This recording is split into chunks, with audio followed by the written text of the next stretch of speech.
What's up, guys? This is Storm, and it's glad to be back. I bet you're wondering by the time of the release of this video, it's gonna be hella late by the time I post this, and that is because I was on vacation. I was out visiting some friends, and today I have officially returned, got some rest, and I'm back to making some content. So episode 64 is gonna come out a little bit later than usual, but with that being said, we got a lot of news to go over, so let's get on with the news.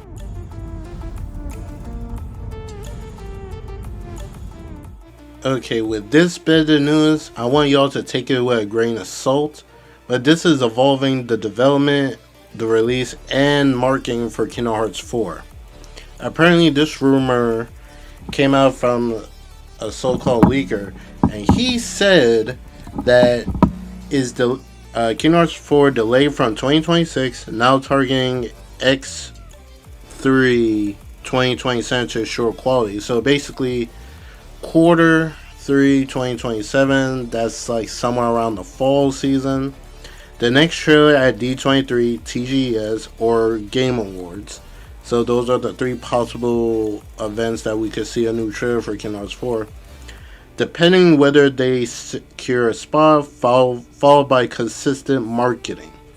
Alright, this is the development. He said development is going smoothly. Missing Link canned to focus on this gen. Crucial story from Missing Link will be added. Playable parts with Mickey, Ventus, and Kairi. There was a screenshot picture of Kingdom Hearts 4 that the Square Enix have released when Missing Link got cancelled, and did show a section that you will play as Mickey in Quadratum. Two new characters will also be included. That's kind of interesting to see who are those.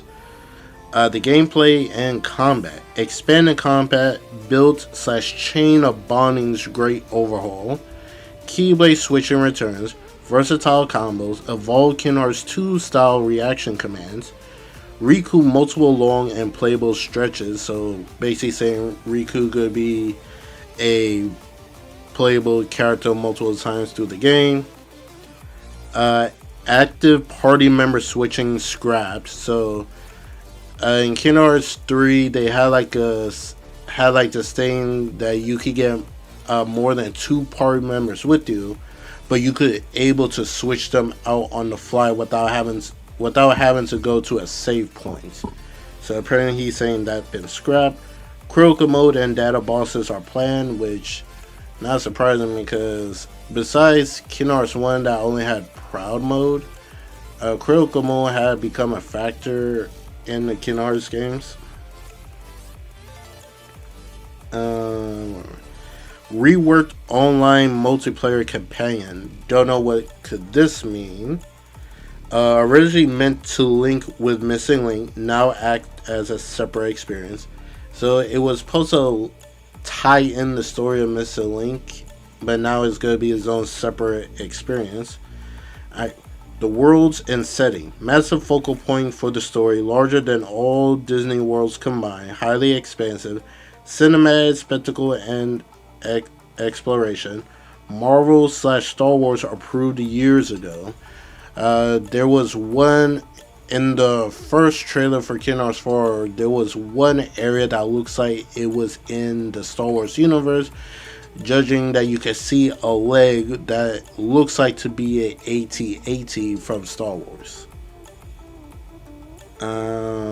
Final Fantasy characters will return. They pretty much became a staple to Kingdom Hearts. It would be weird if we don't see any Final Fantasy character. Modernized designs for Final Fantasy characters. Don't know what that means. Modernize. I don't know. Other projects and updates. Union Cross/Dark Road animated movie. Not gonna lie, I'm kind of hoping this one is true because I actually do like that. Recap included extra Missing Link lore. I think they should do that if this does turn out to be real, because a lot of people was excited to play Missing Link, especially people got a chance to play the beta. But unfortunately, since the missing link is no longer a thing, we all hope that they try to incorporate the story in some shape or form. And I think this will probably be the best thing for it. Bundled directly with KH4, Kyrie's side game. Apparently, Kyrie is going to get a standalone game. It will runs parallel to Kingdom Hearts 4 story, now in early development. So basically, by the sound of it, a side story, a side game that would be Kyrie's focal point. It will show her what she's doing during the story of Kingdom Hearts 4, I guess. Shelved remakes. Potential remakes for Kingdom Hearts 1 and 350 over 2 days were put on the back burner to prioritize the new Lost Master arc. A remake of Kingdom Hearts 1. If they actually do that, I will replay again. And also for 350 over 2 days. But that depends. Are you playing the game or is it a remake of the cutscenes? Who knows? Native Nintendo Switch 2 ports to be announced at the 25th anniversary event. Yeah, that seems likely. Crossovers. Fortnite skins for Sora, Riku, and Kairi are planned to drop closer to Kingdom Hearts 4 Q3 2027 release. And the source comes from Val said on Reset Era. So, the fact this is coming from a Reset Era post, it's very unlikely that this could be true and stuff, because this is a lot of leaked information if it was true, which is kind of crazy. But honestly, I don't really believe it and stuff. Even no matter how much I like Kingdom Hearts as a franchise, any type of news that is not official confirmation from Square Enix themselves, I don't believe it till I see the game myself. Like, if they need more time to cook Kingdom Hearts 4, then so be it. There's other games that I'm looking forward to, and some other games I'm getting. So it sucks that we haven't gotten no new update for Kingdom Hearts 4 in the longest. It sucks, but it is what it is. But not only that, we got some reports revolve around the Final Fantasy VII remake director Nakakoi Hamaguchi reconfirmed he is now the head of Square Enix Creative Studio 1. That means he's not only directing the Final Fantasy VII remake project, but also Kingdom Hearts 4 is a project that is under his studio watch. This was the comment he said. While I may not be able to do everything at once, I'm not only a game director but also head of one of the studios within Square Enix. Looking ahead, the number of projects I oversee as head of studio will likely increase, regardless of the form they take. I will continue to deliver engaging experience to the game fans. We have high expectations on both me, Nakakoi Hamaguchi, and the work of my studio. That commitment will not change. So he pretty much confirmed not only he's being the watcher over the Final Fantasy VII remake project, he's also watching the Kingdom Hearts 4. And we're probably not going to get nothing Kingdom Hearts 4 related until the Final Fantasy VII Part 3 project is officially done. Because it sounds like they are far more in development for that game than Kingdom Hearts 4 at this point. So, it's unfortunate, but we'll see what happens. There are chances that we could see more Kingdom Hearts in the future, or even the Final Fantasy VII Part 3. Judging going off the amount of events that we got this year. We got the PlayStation event, which I'm going to talk about in later. We got the Xbox Showcase. We got Summer Game Fest. We got Tokyo Game Show. And we also got the Game Awards, which is later this year. And it is kind of funny because this kind of goes into the vacation that I took. It was at a Galaxy Con event in Oklahoma, and one of the celebrities that was at this event was Bill Farmer, which is the voice of Goofy. Of course, I got a sweet picture with him and an autograph. And of course, he jokingly said, "I cannot say nothing, but there will be a Kingdom 4," which we already knew, but he's like, he can't say any more than that, which I truly respect. And so it was nice seeing him. And the fact that he's been voicing Goofy for years and he's still pulling up to events to meet fans is really amazing. Shout out to Bill Farmer. So that's all I have for the Kingdom rumor slash leak. What do you guys say? Do you guys take it with a grain of salt, or you think there could be some credibility in this person's statement? Let me know in the comments below.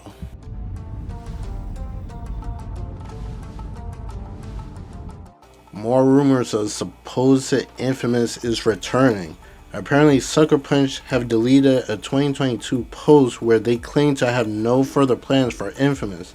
Just yesterday, the rumor came out that a new game was in development that doesn't have Sucker Punch involved. So it looks like it's like the more evidence of this keep coming out is more likely that PlayStation is going to be letting other inclusive studios, well, not inclusive, internal studios to make games based on PlayStation IPs. So now is a possibility that Infamous is coming back and stuff. Since we don't know what is the future project that Sucker Punch is gonna do after Ghost of Yotei release, so could be they could be doing a new IP, or they're working with this dev that is gonna be making Infamous game, but Sucker Punch will be there as support and give them the knowledge of the Infamous universe. Could this potentially be a remastered, or remake, or possibly a brand new game in the Infamous universe? We don't know for sure, but as of right now, take this with a grain of salt. And I already know a lot of people will be happy if this turned out to be the case. But we just gotta wait and see.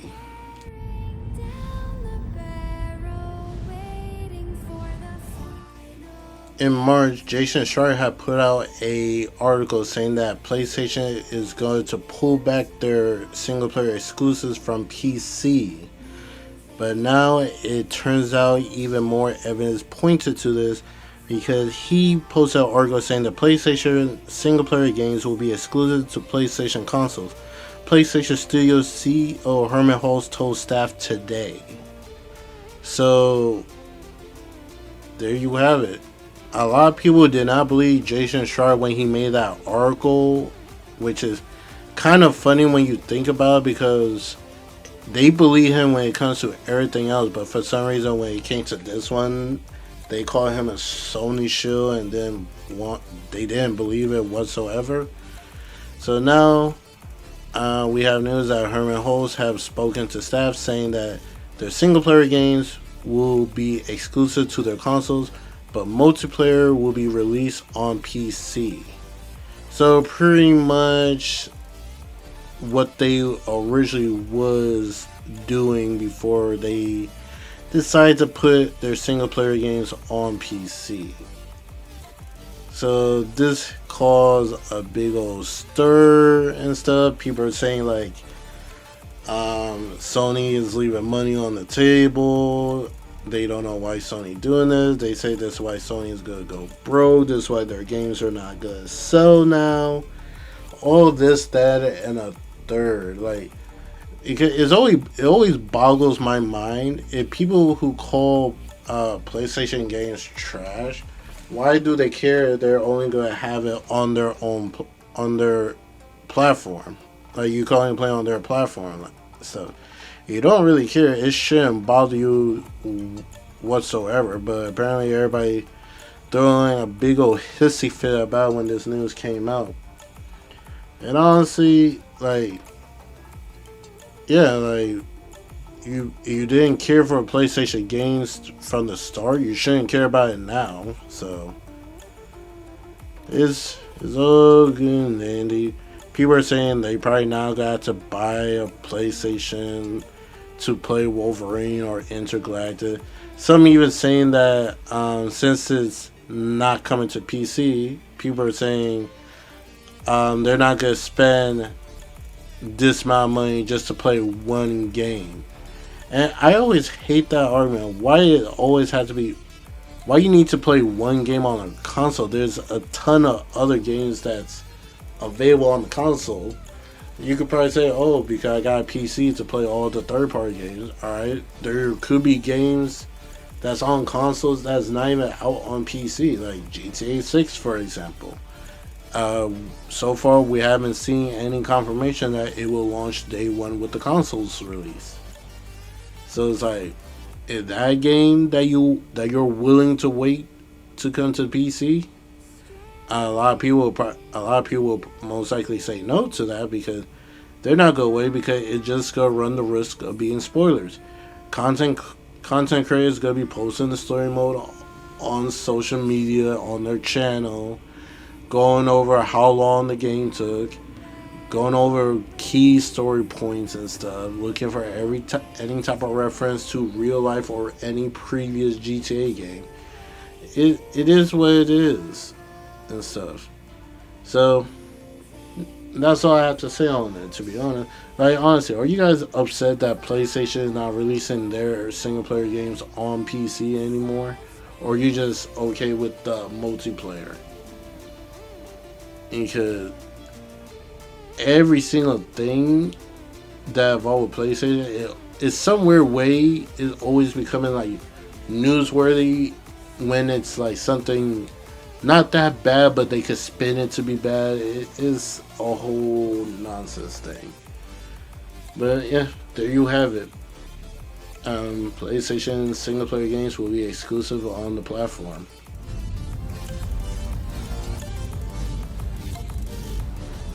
We gotta move on to the Xbox segment from ID at Xbox director Guy Richards said Xbox will see more change in the next couple of years than the 25 years that got us here. So he pretty much saying like a bunch of changes to Xbox will be coming. To what they are, we don't know for sure, but it's definitely gonna be Xbox's of biggest pivot ever that they ever done before by the sound of it.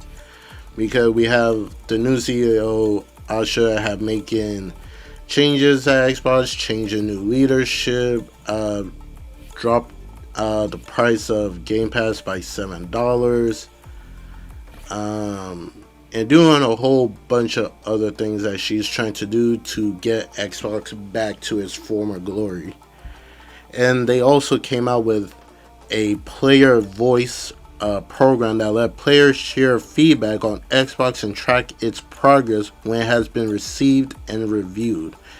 And some people have actually went out to write what they want for Xbox in the program. Some, or the biggest one I seen, that they want Xbox to have exclusives again, which is kind of funny because when Phil Spencer and Sarah Bond was around, when they renounced exclusive that everybody should play everything, the usual suspects was on board with it. But now that PlayStation is not doing it, making their games exclusive, removing them from, not bringing them to PC anymore, now everybody started loving now they started loving exclusives again. So I'm not surprised that they switching up like this. It's for the it's always gonna be a thing. As soon as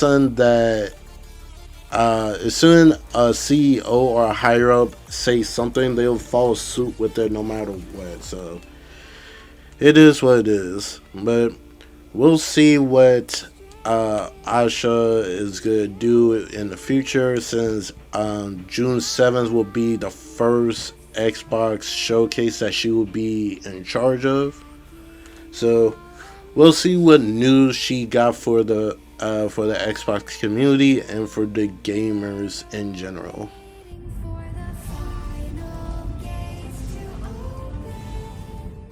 We have the official reveal of PlayStation coming with a state of play on June 2nd, and this one have everybody buzzing. From the blog post, it said, well, at least by the sound of it, the show is going to open up with a brand new look for Marvel Wolverine being made by Insomniac that is set to release on September 15th. More than likely, we're going to get how you traverse the world, what gameplay mechanics work, probably the announcement of the when pre-orders will go live, or what kind of pre-orders they're gonna be doing. And this have everybody excited because we're finally getting more information on the man himself, Wolverine. But not only that, I believe this is possibly the longest state of play that wasn't a PlayStation Showcase, because this is going to be a 60 plus minute long stream. So if this is going to be 60 minutes long, we're going to have a lot of content to go through and stuff. But the promotion for this doesn't stop there. Apparently Sony have teamed up with the Alamo Draft House and given out free tickets for all the locations of the Alamo Draft House and Rayla, Los Angeles, San Francisco Bay Area, Chicago, Dallas/Fort Worth, and New York City. If you have an Alamo Brew House, you can get a free ticket because they will be broadcasting the state of play at those locations. So the fact that it's going to be portrayed at a brew house for free tickets is crazy. It kind of gives you that feeling back during those E3 and stuff when they was on like Spike TV. It just gives back the nostalgia feel of the old gaming events when E3 was still around. Like, you could say what you how you feel about E3. It could have been done better and all that, but it just the moment of you seeing your favorite, like a game that you've been looking forward to, being shown on a scale in front of a live audience. It's an amazing feeling. I wish I got a chance to go to E3 when it was still around, but unfortunately I was just too late. Yeah, but I'm truly excited to see more Wolverine, and whatever else they have to show at this event, that's gonna be sprinkles on the ice cream. Because more than likely, how they gonna do the Wolverine stuff is gonna be similar how they did the Spider-Man 2 one, when they show off the world, what you could do in that world, how the mission type changes from the first game and Miles Morales and stuff. It's gonna be all goodness, and I can't wait to see more. Ian McKellar, I believe he's going to kill it as Wolverine, and I'm gonna try to do like a live stream of my reaction to the state of play. So if you want to check that out, hop over to the channel. I will try to get some guests to watch it with me, but if they're unable to make it, you'll still get my reaction at the end of the day. So look forward, mark your calendars to June 2nd as the event starts at 5 p.m. Eastern time. If you do not live on the Eastern time zone, please look up for your official time so you don't miss out on the excitement of this state of play.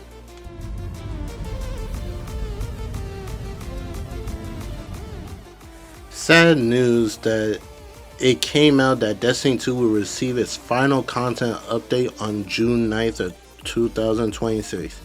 It has become clear that after the final shade, we have reached the time for our shared worlds to live beyond Destiny 2, as our focus turns towards a new beginning for Bungie and will begin work incubating our next games. So there you have it. Destiny 2 final content will release on June 9th, and this caused a big stir in the Destiny community it's that it's basically about to become sunsetted. Some even going as far to trying to blame Marathon for this, but I don't believe it was their fault to begin with. Like, people could tell you Destiny had been on a decline for a long time now. In my honest opinion, I'm kind of surprised they kept it going as much as they did. But it's still unfortunate that the final content is being ended, especially when some of the story didn't even finish yet. We still never fought the other sister of Oryx or Savathun. And that's going to be the biggest bummer of it. But of course, that's not all this news have to tell us, because apparently from Bloomberg, it reports that Bungie is planning layoffs after ending Destiny 2 development. It said Destiny 3 is not in active development because apparently it had to do with how much it will cost and stuff. So it's basically deciding, is the money worth it for this game, which have still a lot of people pretty pissed off. Bungie will focus on Marathon, which is their newest game that they released, so of course they gotta keep trying to put more content out for it. And Bungie staff are pitching and prototyping new ideas, including Destiny games, but none are greenlit yet. So they're trying to see which of their projects could be greenlit, so they could bring out more games and stuff. So, but I did saw there was a petition for Bungie to make Destiny 3, and that has over 200K.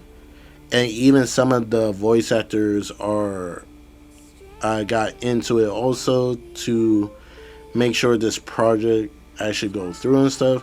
It's up in the air what they're gonna do, because people are saying that Sony should do some stuff, but I could have sworn that Bungie was still technically independent. It just PlayStation is just funding them. So if that's the case, I don't know if that's still a thing, but I could have sworn that that was one of the deals that Bungie wanted, that they still want to remain independent, but they still work with Sony.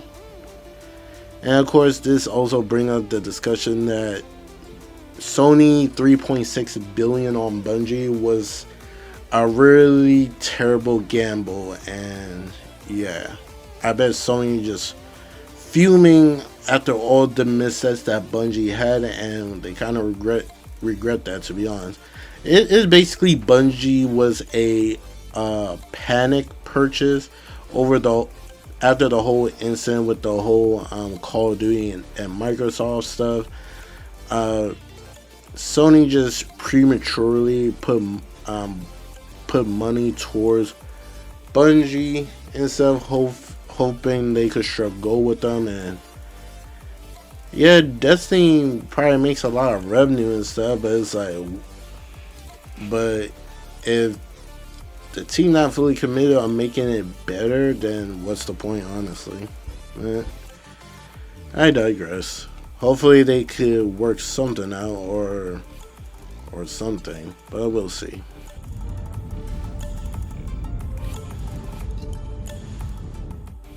Epic Games had officially released a teaser for the Unreal Engine 6, which they show off a test of Rocket League running on the new engine, and it had a lot of people confused because, like, not too long ago we just had Unreal Engine 5. Now we got an Unreal Engine 6, and some people were saying that they didn't even fully fix Unreal Engine 5. So now people want scratch their heads like, what is this about? But it kind of feels like the fixed version for Unreal Engine 5 is gonna be Unreal Engine 6. So still crazy in my opinion and stuff, but I guess we'll see how this will turn out. Basically, the games that are gonna take advantage of this is gonna be Rocket League, Fortnite, and some other games that is from Epic. But we'll see what happens.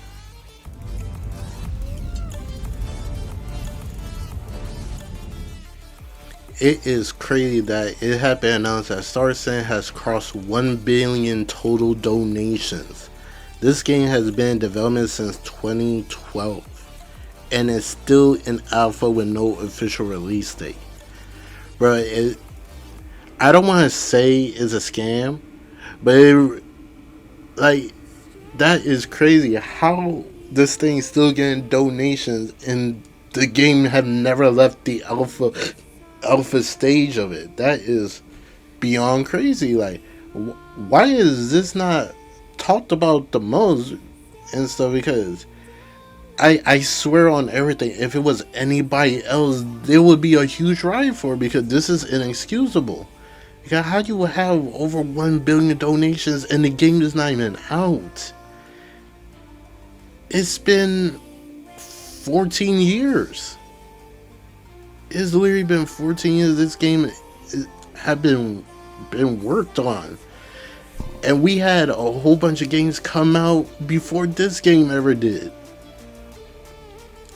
I even looked at the comments saying like, "Oh, the game is playable," and people like, "Bro, there's a bunch of bugs, and it's the alpha version. This ain't even the real game."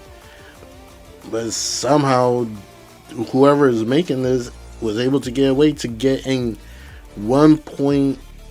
basically $1 billion. Like, bro, and everybody's saying, "Oh, look at Rockstar spent like $2 billion on the development of GTA 6." Like, bro, this thing got 1 billion donation. This one officially got 1 billion donations, and it's nowhere near being done. Yo, that is outrageous. Now, a lot more people need to talk about this, because this is robbery. But I think because who's making it and it's Star Citizen is exclusive to the PC, they letting it slide, because that is crazy.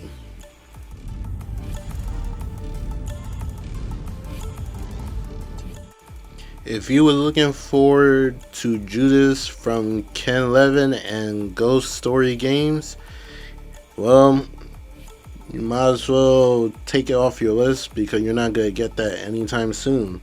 Because apparently it is said that the game release isn't expected until the fiscal year of 2028 or 2029.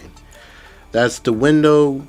That is the window between April 27th and March 29th. So Judas won't release until somewhere between April of next year and March of 2029, which is outrageous, because this game was shown off during some type of Game Awards or Summer Game Fest or a PlayStation event. One of those two, but it was early 2020. I want to say 2021 this thing was revealed. And the fact that people who've been waiting for this game won't be getting it anytime soon, because I believe this game had an original release date for 2024, or was it supposed to come out in 2025? One of those two. And it was silently delayed, and we haven't gotten nothing since. Like of course there was like interviews from PlayStation blog posts here and there and stuff, but that is crazy work. That is some crazy work. Like, yeah, like honestly, developers need to stop doing this. If you're not ready to reveal your game, don't reveal it, because you just gonna cause a lot of problems for you, and you just lose the hype for it, because like the first impression is always not really, this wouldn't be a first impression. And just you had people waiting for this game for the longest, especially fans of the Bioshock series. I think this game supposed to be inspired by, and you have nothing to show for it. It's like it's no different when they announce freaking the next Mass Effect, and we have yet to see that game. We gotten nothing since the reveal. The only we got merch and a little Twitter clip of somebody in the Mass Effect suit walking. We don't know if that was male Shepard or female Shepard. And the other thing was the voice actress who they used for female Shepard said she was never called to do any voice line. So that just goes to show two possibilities. One, there won't be a female Shepard, like they're probably only going to be like a male version.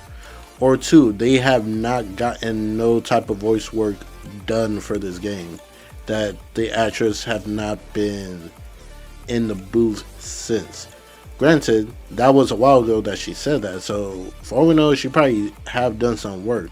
But the fact that we haven't seen none for that Mass Effect is very concerning, especially for the fans. But yeah, it sucks that people who was looking forward to Judas now gonna have to wait a little bit longer and stuff. And I guess we'll see if that wait will pay off and stuff. Cause if it doesn't, it's just gonna be another game. People are like, yeah, I'll play when it's on the sale, like, or they just stop caring about it just because how long it took for it to come out.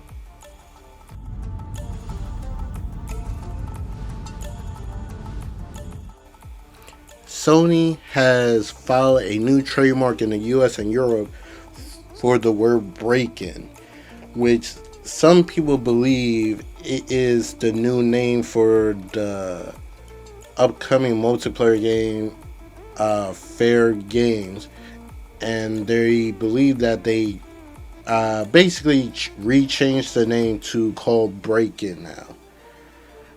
We're not 100% sure that this could be true and stuff, but it's a strong possibility that Fair Games is now being called Break-In.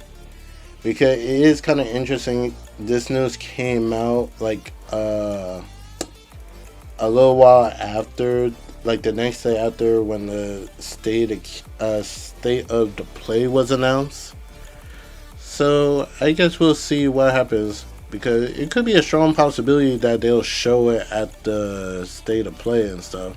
Some people are hoping that they don't do that, but the thing is, it's a game from PlayStation, so they have to market it and stuff.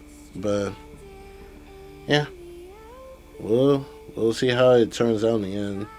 Like, hopefully it does well and stuff, because PlayStation don't really have the best track record when it comes to multiplayer releases. But hopefully Fair Games could be the turnaround that they need. But I'm not gonna hold my breath on it, to be honest.